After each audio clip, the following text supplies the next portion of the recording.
سورۃ النحل آیت نمبر 85، آیت نمبر 84 اور 85۔ ویوم، اور یاد کرو اس دن کو کہ جس دن نبعث ہم کھڑا کریں گے من کل امت، ہر امت میں سے شہید ایک ہوا، ثم پھر لا یؤذن، نہ اجازت دی جائے گی ان لوگوں کے لیے کفروا جنہوں نے کفر کیا، ولا هم یستعتبون، اور نہ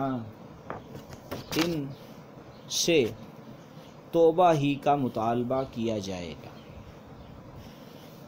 وَيَوْمَ نَبْعَثُ مِنْ كُلِّ أُمَّةٍ شَهِيدًا، اور ہم کھڑ کریں گے ہر امت میں سے ایک گواہ، ثم لا یؤذن، پھر نہیں اجازت دی جائے گی ان لوگوں کے لیے جنہوں نے کفر کیا، ولا هم یستعتبون، اور نہ ہی توبہ کا مطالبہ کیا جائے گا۔ تو اب یعنی قیامت کے دن ہر امت کا پیغمبر اللہ کے سامنے کھڑا ہوگا اور ان کا حق پہنچا دینے کی شہادت دے گا۔ ساتھ ہی اگر انہوں نے تصدیق کی ہوگی تو ان کی اولاد، اور اگر جھٹلایا ہوگا تو اس کی بھی شہادت دے گا۔ پیغمبروں کی وفات کے بعد جن لوگوں نے حق پہنچایا وہ شہادت دیں گے، اس میں نعمت کے منکروں کے لیے وعید ہے۔ ثم لا یؤذن للذین کفروا، کافروں کی اجازت نہیں دی جائے گی۔ کس چیز کی اجازت؟ دوسری جگہ اس کی وضاحت ہے۔ اس میں سے ایک تو یہ ہے کہ اس دن نہ وہ بول سکیں گے، نہ انہیں عذر کی اجازت دی جائے گی، جیسے کہ ھذا یوم لا ینطقون ولا یؤذن فیعتذرون، یہ دن ہے کہ نہ وہ بولیں گے اور نہ ان کو عذر پیش کرنے کی اجازت ہوگی۔ تو ولا هم یستعتبون یعنی کہ توبہ بھی نہیں ہوگی، توبہ تو قبول ہونی نہیں ہے۔ توبہ تو مطلب ان کے سامنے ناراضگی، اللہ اکبر، معافی کی درخواست کر کے اللہ کی ناراضگی دور کر سکیں، یہ بھی ان کو موقع قیامت کو نہیں ملے گا۔ وَإِذَا رَأَى الَّذِينَ، اور جب آپ دیکھیں گے الَّذِينَ ان لوگوں کو اشرکوا کہ جنہوں نے شرک کیا۔ وَإِذَا رَأَى، اور جب دیکھیں گے الَّذِينَ ان لوگوں کو اشرکوا جنہوں نے شرک کیا، شرکاءہم اپنے ٹھہرائے ہوئے شریکوں کو، قالوا تو وہ کہیں گے کیا؟ ربنا ہمارے رب، ہؤلاء یہی وہ لوگ ہیں، شرکاؤنا ہمارے وہ شریک، الذین کنا ندعو من دونک کہ وہ کہ ہم پکارتے تھے تیرے سوا، فالقوا الیہم القول تو پھینک دیں گے ان کی طرف یہ بات اور کہیں گے انکم لکاذبون، بلا شبہ تم جھوٹے ہو۔ تو بات یہ ہے کہ وہ لوگ جنہوں نے ظلم کیا سے مراد مشرک ہیں، کیونکہ موحدین تو اپنے گناہوں کی سزا پا کر شفاعت سے یا محض اللہ کی رحمت سے عذاب سے نکل آئیں گے، مشرک پھنس جائیں گے۔ تو جب ان ظالموں کے عذاب کو دیکھ لینے کے بعد ان میں کمی نہ کی جائے گی، نہ مہلت دی جائے گی، کیونکہ شرک کیا ہوا نا، اس ایسے سے معلوم ہوا کہ کفار کے عذاب میں تخفیف نہیں کی جائے گی۔ جب کہ ابو سعید خدری فرماتے ہیں کہ رسول اللہ نے سے سنا ہے، جب آپ کے پاس آپ کے چچا کا ذکر ہوا تو آپ نے فرمایا لعلہ تنفع الشفاعۃ یوم القیامہ فیجعل فی زحزاح من النار یبلغ کعبیہ یغلی منہ دماغہ۔ تو یہاں تو یہ ثابت ہوا کہ ان سے تخفیف نہیں ہوگی، اور حدیث میں یہ آ گیا، منکرین حدیث کا اعتراض بھی آ گیا نا، انہوں نے یہاں یہ اعتراض پیش کر دیا کہ نبی صلی اللہ علیہ وسلم نے صحیح بخاری کی حدیث نمبر 3885 میں فرمایا امید ہے کہ قیامت کے دن اسے میری شفاعت پہنچے گی تو اسے ہلکی آگ میں ڈالا جائے گا، تو جو اس کے ٹخنوں تک پہنچے گی اس سے اس کا دماغ کھو رہا۔ صحیح بخاری میں ہے کہ آپ نے فرمایا وَلَوْلَا أَنَا لَكَانَ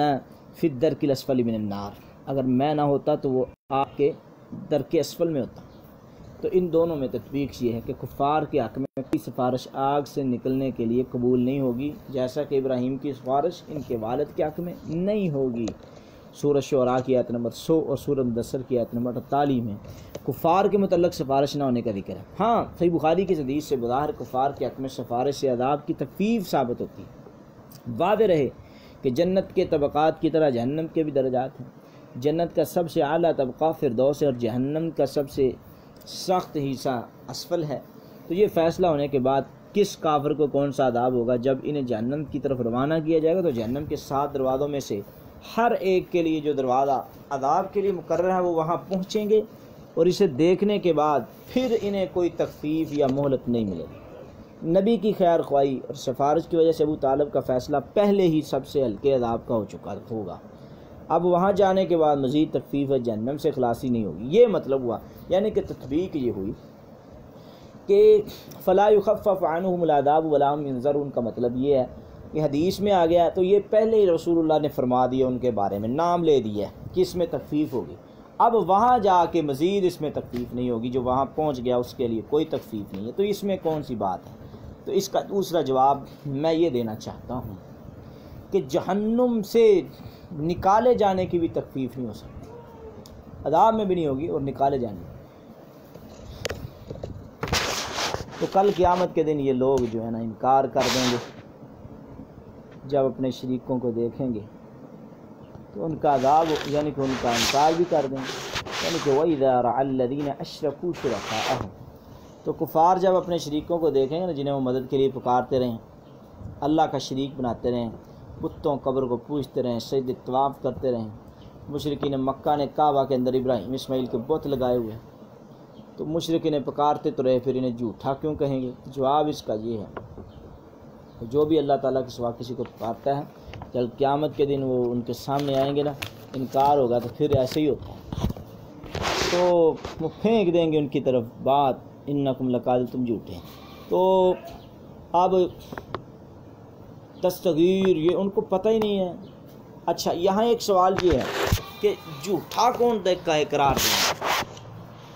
وہ کہیں گے کہ ہم تھے پکارتے تیرے سوا ان کو، فَأَلْقَوْا إِلَيْهِمُ الْقَوْلَ إِنَّكُمْ لَكَاذِبُونَ، وہ کہیں گے تم جھوٹے پکارتے رہو، تمہیں کس نے کہا ہمیں پکارو؟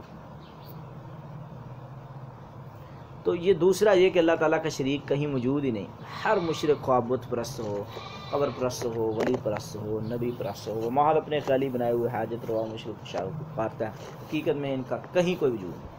اس لیے وہ انبیاء اور اولیاء ان کے بنائے ہوئے داتا دستگیر انہیں صاف جھوٹا کہیں گے، تم ہمیں نہیں بلکہ اپنے غم و گمان اور خیال کو پکارتے پوجتے رہے ہو۔ ہے رہا شیطان تو اس نے واقعی انہیں شرک کی دعوت دی تھی، مگر وہ نہایت بے حیائی کے ساتھ اس سے صاحب بے تعلقی کا اظہار کر دے گا، وہ تو اس دن بھی جھوٹ بولے گا نا۔ تو بات یہ ہے کہ شریک بھی انکار کر دیں گے اور پھر دوسرے بھی کوشش کریں بھی تو پھر انکار ہی ہوگا۔ وَأَلْقَوْا إِلَى اللَّهِ، اور پیش کریں گے اللہ کی بارگاہ میں یومئذ اس دن السلام فرما برداری، وَضَلَّ عَنْهُمْ، اور گم ہو جائیں گے ان سے ما كانوا يفترون، جو گھڑتے تھے۔ تو بتی ہونا وہ کہیں گے اب تو ہم یا اللہ پہلے تو قسمیں کھا کر اپنے مشرک ہونے کا انکار کرتے رہیں گے، جیسے سورۃ انعام کی آیت نمبر 22-23 اور مجادلہ کی 18 میں ہے، پھر اپنے بنائے ہوئے شریکوں کو دیکھ کر انہیں اپنے ساتھ پھنسانے کی کوشش کریں گے، جیسے کہ پچھلی آیت میں گزرا۔ تو جب وہ بھی انہیں صاف جھوٹا کہیں گے تو ان کے پاس کوئی دلیل نہیں ہوگی، تو رہ جائے گا تو کوئی دلیل نہیں رہی، تو اللہ تعالیٰ کے سامنے ہاتھ کھڑا کر کے ہر طرح فرما بردار، اب نہیں ہم دنیا میں یہ کریں گے۔ تو ابن عباس رضی اللہ تعالیٰ عنہ فرماتے ہیں یہ سب الگ الگ مکان کا بیان ہے، کیونکہ قیامت کا دن 50,000 سال کا ہوگا، کبھی ان کا حال کچھ ہوگا، کبھی کچھ ہوگا، کبھی کچھ ہوگا، کبھی کچھ ہوگا۔ الذین، وہ لوگ کفروا جنہوں نے کفر کیا، وصدوا، انہوں نے روکا عن سبیل اللہ، اللہ کے رستے سے، زدناہم، ہم زیادہ دیں گے عذاباً عذاب، فوق العذاب عذاب، بما کانوا یفسدون، جو فساد کرتے، ویوم، اور یاد کرو، نبعثہم، کھڑا کریں گے، فی کل امت، ہر امت میں، شہیدن، گواہ، علیہم، ان پر، من انفسہم، ان کے نفسوں سے، وجینا بھی کا ہم لائیں گے آپ پر بھی، شہیدن، گواہ، علی ہؤلاء، ان لوگوں پر، ونزلنا، اور ہم نازل کریں گے، علی کا آپ پر، تبیان لکل شیء، ہر چیز کا علم، وہدن، ہدایت، و رحمت، و بشریٰ للمسلمین، اور مسلمانوں کے لیے خوشخبری ہے۔ تو اللہ تعالیٰ، اور یاد کیجئے کہ اس کی تفسیر یہ ہے کہ ہم کھڑا کریں گے ہر امت میں گواہ، ان پر، ان کے نفسوں میں سے ہی، اور ہم لائیں گے آپ کے لیے بھی گواہ۔ کل قیامت کا دن ہوگا، امت محمدیہ باقی امتوں کی گواہی بھی دے گی اور اپنی گواہی بھی یہ دے گی، اور یہاں، اور ہم نے نازل کیا قرآن